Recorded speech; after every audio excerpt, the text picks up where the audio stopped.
James Bond's silver DB5 is cinema's most iconic car, but the stories behind it are stranger than any spy thriller.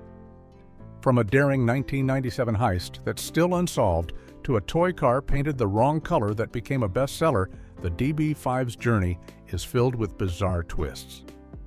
Most fans don't know the car appeared on TV before Goldfinger, or that the ejector seat came from a real fighter jet. Here are 15 weird facts you didn't know about James Bond's Aston Martin DB5. Fact 1. The original gadget car was stolen in a movie-worthy heist. On the night of June 18, 1997, one of the most audacious car thefts in history took place at Boca Raton Airport in Florida. The target wasn't just any vehicle, it was the original Aston Martin D5 from Goldfinger, the actual car that Sean Connery drove in the 1964 film, complete with all its famous gadgets. This was chassis number DP216/1, the only DB5 ever built that featured fully functional Bond equipment, including rotating license plates, machine guns, tire slashers, an ejector seat, and a bulletproof rear screen. The car belonged to businessman and collector Anthony Pugliese III, who had purchased it at a Sotheby's auction in 1986 for $275,000. The thieves executed their plan with precision that would make a Bond villain proud. Sometime between 4 p.m. on June 18th and 7 a.m. on June 19th, when only a single security guard was on duty, they sawed through a padlock, sliced through the chain-link fence, and disabled the alarm system without triggering any alerts. Because the keys weren't kept in the hangar, the thieves had to drag the incredibly heavy car, weighing 1.5 tons, by fastening chains to its axles and pulling it across the hangar floor. The drag marks they left behind led investigators to believe the DB5 was loaded onto a waiting cargo plane and flown out of the country, though no concrete evidence of the plane was ever found. Despite a massive investigation and numerous reported sightings across the United States, the car simply vanished. Pugliese's insurance company paid out $4.2 million and offered a $100,000 reward for information leading to its recovery, but for over 2 decades, the trail went completely cold. Today, experts estimate this stolen piece of cinema history is worth approximately $25 million, making it one of the most valuable missing vehicles in the world. Fact 2. Roger Moore drove it before Sean Connery. Here's a twist that surprises even die-hard Bond fans. The very same Aston Martin DB5 that would become famous in Goldfinger actually made its screen debut months earlier in a completely different show, driven by a completely different actor who would later become James Bond himself. On January 9, 1964, an episode of the British television series The Saint aired, titled The Noble Sportsman, starring Roger Moore as the crime-fighting character Simon Templar. In this episode, the show featured an Aston Martin DB5 with the license plate BMT216A, which is the exact registration number that would become iconic just months later when Sean Connery drove it in Goldfinger. At the time of filming the Saint episode, the car looked nothing like the sleek, silver spy machine audiences would come to know. The DB5 was painted in a deep Dubonnet red color, which was its original factory finish as Aston Martin's first ever DB5 prototype, officially designated as Development Project DP216/1. The car had no gadgets, no hidden weapons, and no special modifications. It was simply a beautiful new sports car that Aston Martin had loaned to the production company at Pinewood Studios for promotional purposes. The scenes were filmed on roads outside the studio and at locations including Black Park Woods and Durham Park Golf Club. The irony of this situation became even richer years later when Roger Moore himself eventually became James Bond in 1973, taking over the role for 7 films. However, during Moore's entire tenure as 007, he never once drove the famous DB5 in an official Bond film, despite having been the first person to drive that exact car on screen. After the Saint wrapped filming, Aston Martin took the DB5 back to their factory, repainted it in silver birch, and fitted it with all the gadgets that John Steers and his team had designed for Goldfinger. Fact 3. Bond was supposed to drive a different car. The Aston Martin DB5 wasn't originally meant to be James Bond's cars at all. and the vehicle that ended up defining the character's image was actually a last-minute substitution that changed automotive and cinema history forever. When author Ian Fleming wrote the Goldfinger novel back in 1959, he had Bond driving an Aston Martin DB Mark III, which was the company's current model at the time, and featured some modest gadgets including reinforced steel bumpers, a hidden compartment under the driver's seat for a Colt .45 pistol, and a homing device similar to what would later appear in the film. Fleming described the car as battleship gray and equipped with what he called certain extras which might or might not come in handy for Bond's mission to track the villain Goldfinger across Europe. However, by the time Goldfinger went into production in 1963, the DB Mark III was already several years old, and Aston Martin had moved on to newer models. Special effects supervisor John Steers, who would later go on to create effects for Star Wars and win an Academy Award for his work, approached Aston Martin with a proposition to use their latest car instead. The company was initially hesitant about lending their brand new DB5 prototype to a film production that planned to drill holes in it and install all sorts of unusual modifications, but Steers managed to persuade them that the exposure would be worth the risk. This decision turned out to be one of the most successful product placements in film history. Aston Martin eventually provided 2 DB5s for the production, the prototype for gadget installation and a standard model for driving scenes, and the resulting publicity sent their sales soaring. Without Steers' intervention and powers of persuasion, the world might never have associated James Bond with the iconic DB5 at all. Fact 4. The gadget car was actually a DB4. What millions of viewers believed was an Aston Martin DB5 in Goldfinger was technically something else entirely. The car loaded with all those famous gadgets was actually a modified DB4 Series 5 prototype that had been cleverly disguised to look like the newer DB5 model. This automotive sleight of hand happened because Aston Martin was understandably nervous about letting the film production team take drills and cutting tools to their brand new production car. So they came up with a clever compromise that would protect their latest model while still giving the filmmakers what they needed. The DB4 Series 5 and the DB5 looked nearly identical on the outside, making it relatively easy to pass one off as the other to audiences who wouldn't notice the subtle differences. Aston Martin reasoned that if the film crew was going to cut holes in the roof for an ejector seat, install machine guns behind the headlights, fit tire slashers into the wheel wells, and make dozens of other modifications that would permanently alter the vehicle's structure, they would much rather have all that work done to their older prototype than to a pristine example of their current production model. The DB4 prototype had already served its purpose for testing and development, so Aston Martin was willing to sacrifice it for what they hoped would be valuable publicity. Meanwhile, the second car used in Goldfinger, sure, the one for high-speed driving scenes and close-ups, was a genuine DB5 that remained unmodified during filming to preserve its structural integrity and performance capabilities. After production wrapped, this driving car was later fitted with gadgets for promotional tours, but during the actual shoot it stayed in standard condition. Both cars had an external appearance that matched the DB5, which is why audiences never suspected that the gadget-filled hero car wasn't quite what it seemed to be. Fact 5. The ejector seat came from a real fighter jet. The most memorable gadget in the Goldfinger DB5, the ejector seat that launches unwanted passengers through the roof, wasn't just a prop master's wild imagination, but actually came from the real-world military experience of the film's production designer. Sir Ken Adam, who designed the iconic look of the early Bond films, had served as a Royal Air Force fighter pilot during World War II, and his first-hand knowledge of aircraft ejection systems directly inspired what would become one of cinema's most famous gadgets. Adam knew exactly how ejector seats worked from his time in the cockpit, and he understood the dramatic potential of adapting this life-saving military technology for Bond's more sinister purposes. According to several sources, the ejector mechanism that was actually installed in the Goldfinger DB5 was sourced from a genuine fighter jet, making it a fully functional piece of military hardware that had been repurposed for the movie car. However, for safety reasons during filming, the production team used a compressed air system to actually launch the stunt dummy through the specially cut hole in the car's roof, rather than relying on the more dangerous explosive charges that real aircraft ejector seats use.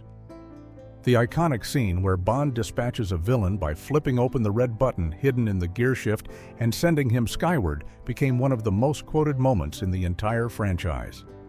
Special effects supervisor John Steers later recalled that drilling the hole in the roof of that beautiful Aston Martin was one of the most nerve-wracking moments of the entire production.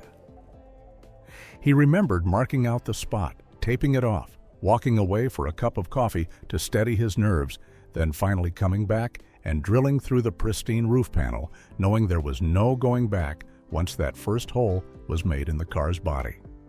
Fact 6. It only got 13 minutes of screen time. For a car that would be forever labeled the most famous car in the world and become synonymous with James Bond himself, the Aston Martin DB5 had surprisingly little actual screen time in the film that made it a legend.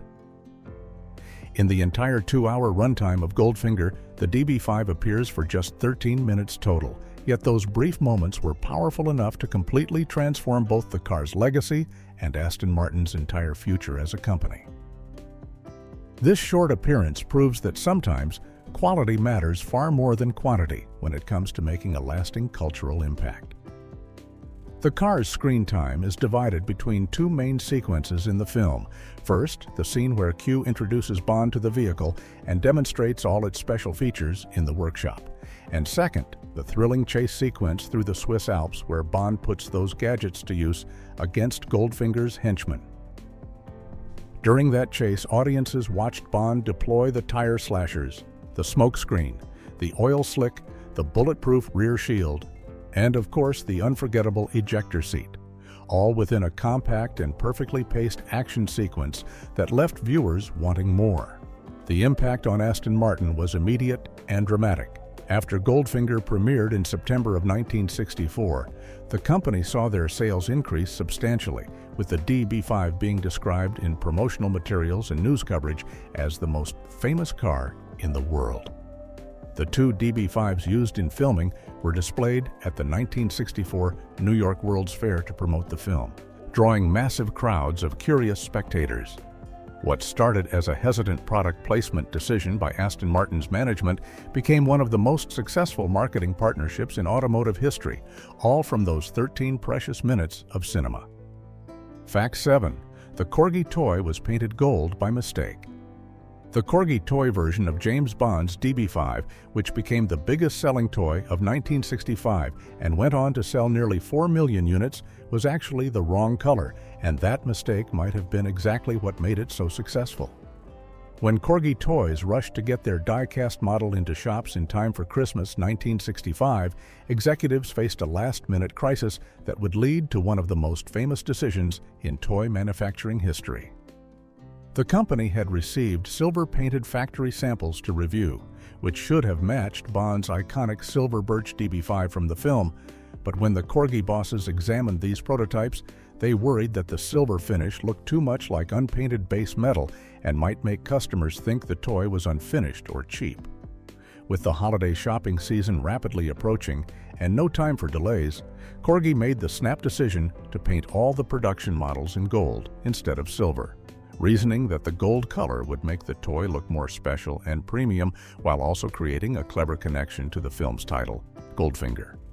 This change happened so quickly that even the artwork on the toy's packaging still showed a silver car, creating a noticeable mismatch between the picture on the box and the actual gold-colored toy inside. Despite this inconsistency, or perhaps because of it, children and collectors didn't seem to mind at all. The gamble paid off spectacularly. Corgi sold 750,000 of these gold DB5 models in just 7 weeks, completely selling out before Christmas Day and leaving disappointed kids and parents across Britain unable to find one.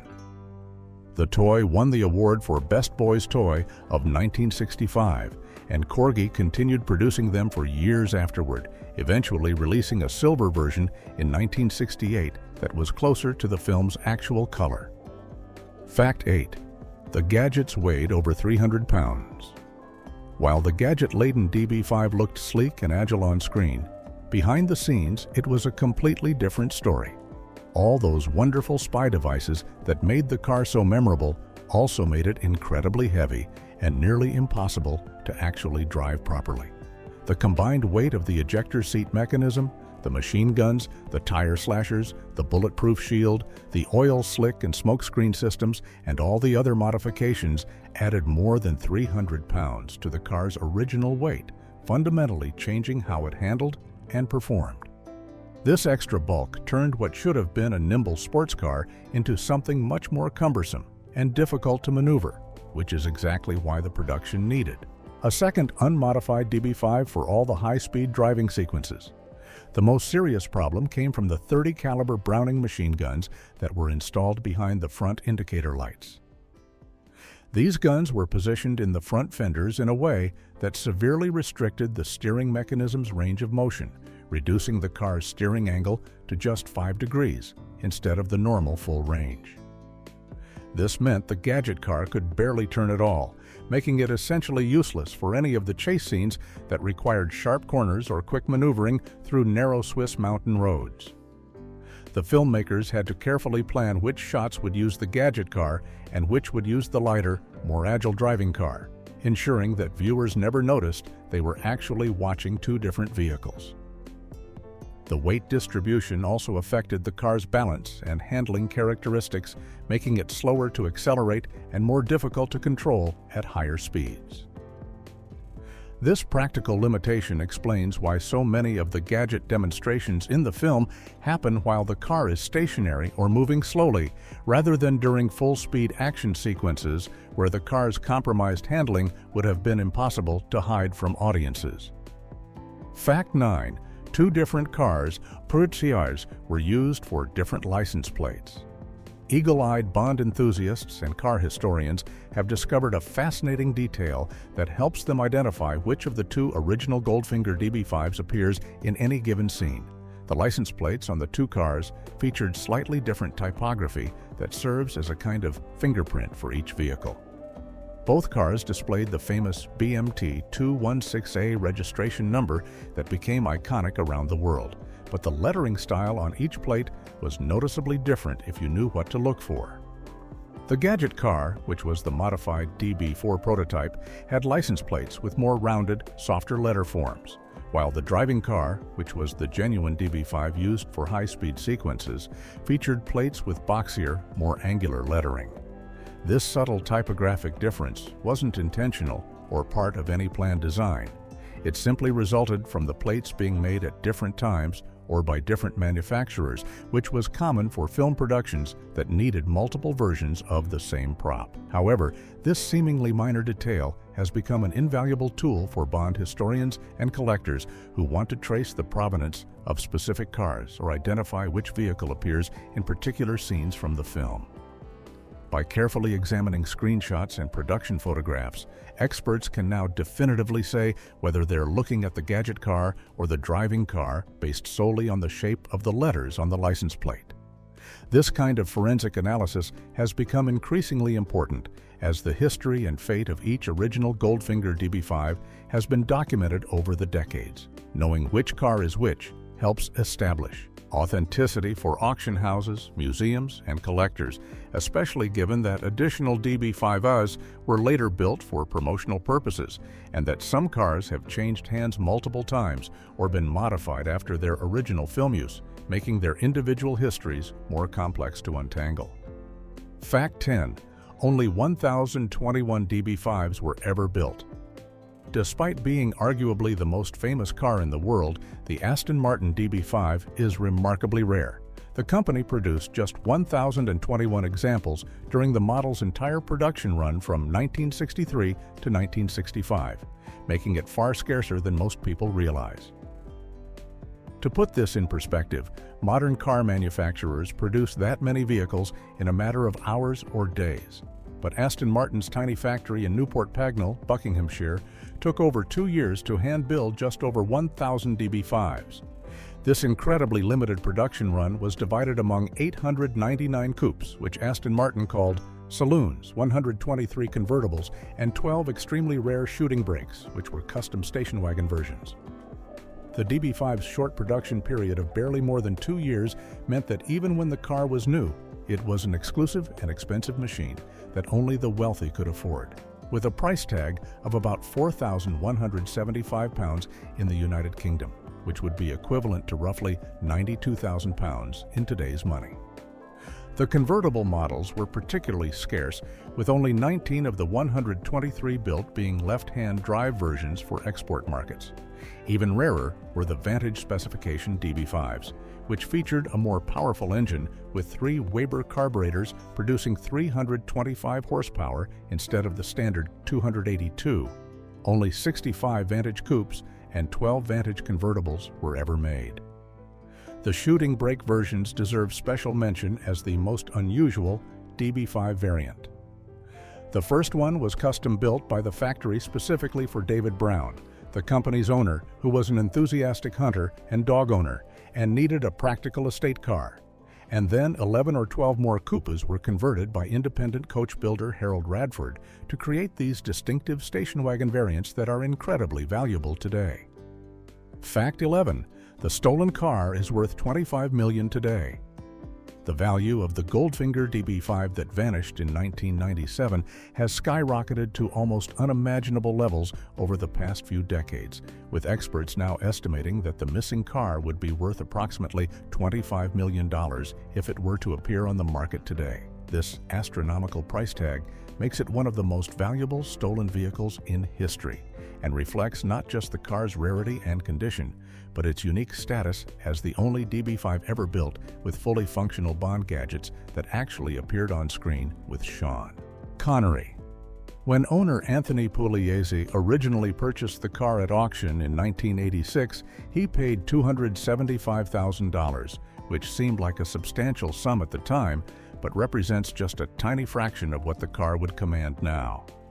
After the theft, Pugliese's insurance company paid out a claim of $4.2 million, and they continue to offer a $100,000 reward for any information that leads to the car's recovery, though that reward has gone unclaimed for over 25 years, despite numerous tips and alleged sightings.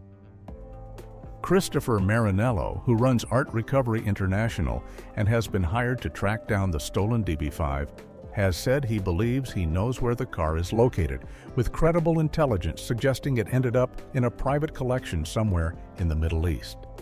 According to Marinello, an individual who saw the car was able to identify the correct chassis number, DP216/1, in at least 2 places on the vehicle and knew about a serial number in a secret third location that only someone who had actually seen the genuine car would know. The current possessor may not even realize they own stolen property, having potentially acquired it in good faith through intermediaries who concealed its history, which makes the recovery efforts even more complicated from a legal standpoint. Fact 12. 3D printing saved the real cars. When the script for Skyfall called for Bond's beloved DB5 to be riddled with bullets and blown to pieces during the climactic battle at his childhood home in Scotland, the filmmakers faced a serious problem. They needed to destroy the iconic car on camera without actually destroying any of the priceless vintage DB5s that Eon Productions kept in their archive. The solution came from cutting-edge technology that was still relatively new in 2012: 3-dimensional printing. The production team commissioned a German company called Voxeljet to create perfect-scale replicas of the DB5 using an advanced powder binder jetting process, which allowed them to print highly detailed models that could be convincingly destroyed on camera. These replica cars weren't full-sized. They were built at 1/3 scale, meaning they were about 1/3 of the size of the actual DB5. But the filmmakers used careful camera angles and perspective tricks to make them appear full-sized on screen.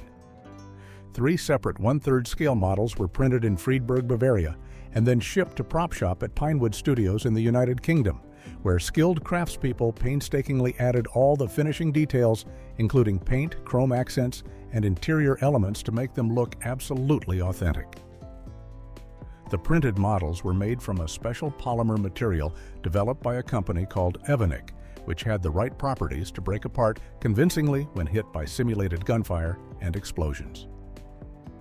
The technology allowed the special effects team to blow up multiple versions of the DB5 from different angles without harming any actual vintage Aston Martins, which would have been both financially devastating and culturally unthinkable given the car's importance to film history.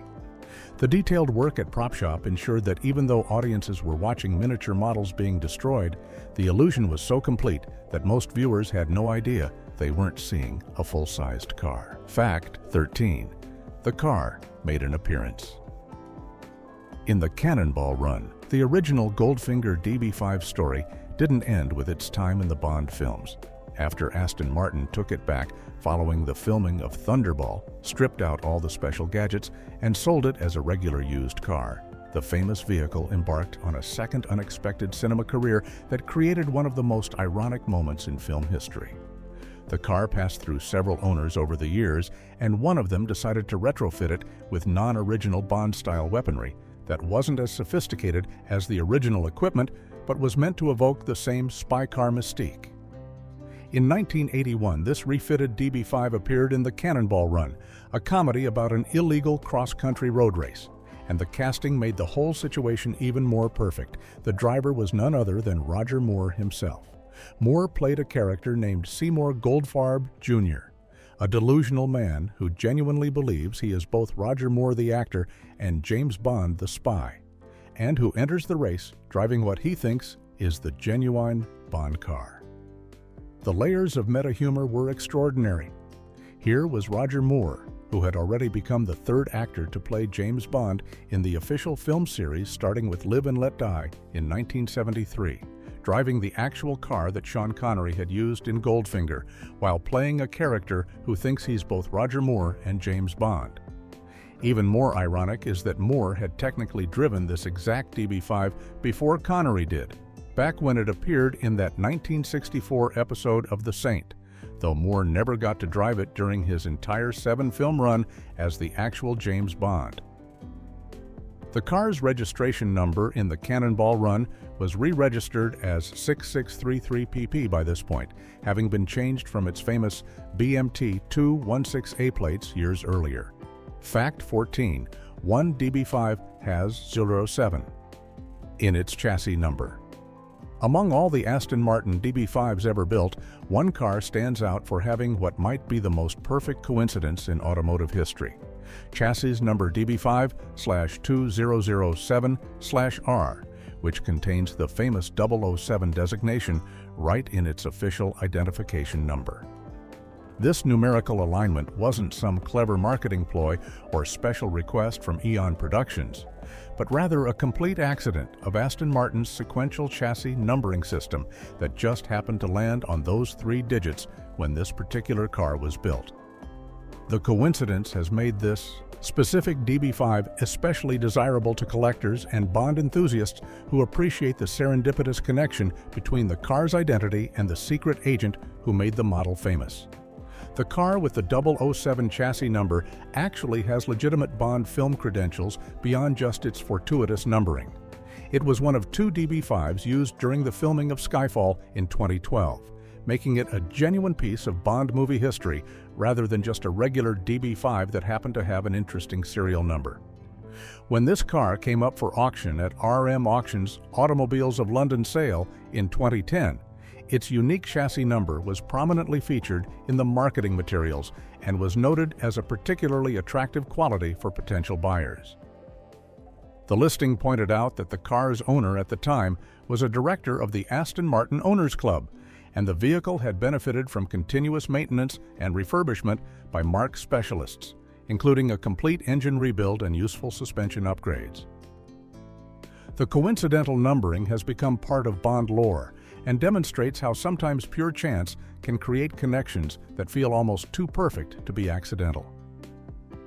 For collectors seeking a DB5 with the strongest possible Bond association, finding one with 007 literally stamped into its chassis is about as close as you can get to owning a piece of the legend. Fact 15. 8 stunt replicas were built for No Time to Die. By the time Daniel Craig's final Bond film, No Time to Die, went into production, The remaining authentic DB5s from the 1960s had become far too valuable and historically significant to risk damaging during the intense action sequences the script demanded. To solve this problem, Aston Martin's specialized Q Advanced Operations Department, headed by Senior Program Manager Ben Strong, undertook the ambitious project of building 8 brand-new DB5 replicas from scratch, specifically designed to be destroyed during filming. These weren't cheap fiberglass shells or basic prop cars. They were meticulously crafted reproductions, built to exacting standards so they would look, sound, and move like genuine vintage DB5s on camera. Each of the 8 stunt cars served different purposes based on what the filmmakers needed for specific scenes in the spectacular car chase sequence, set in the ancient Italian town of Matera.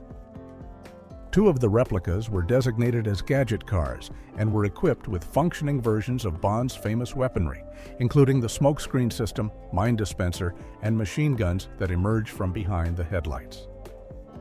2 additional cars were fitted with special external control pods mounted on the roof that allowed professional stunt drivers to operate the vehicles while sitting on top, which meant that Daniel Craig and actress Léa Seydoux could be filmed sitting inside the car, appearing to drive at high speeds through narrow streets, while an expert actually controlled the steering, acceleration, and braking from above. The remaining 4 stunt cars were built for various crash sequences, spinning maneuvers, and other dangerous stunts that would inevitably damage or destroy the vehicles. Meanwhile, the actual vintage DB5s used in the film, including one that belonged to Eon Productions and another owned by a private collector, were only used for carefully controlled hero shots where they would remain safe from harm. Remain safe from harm. Remain safe from harm. Remain safe from harm.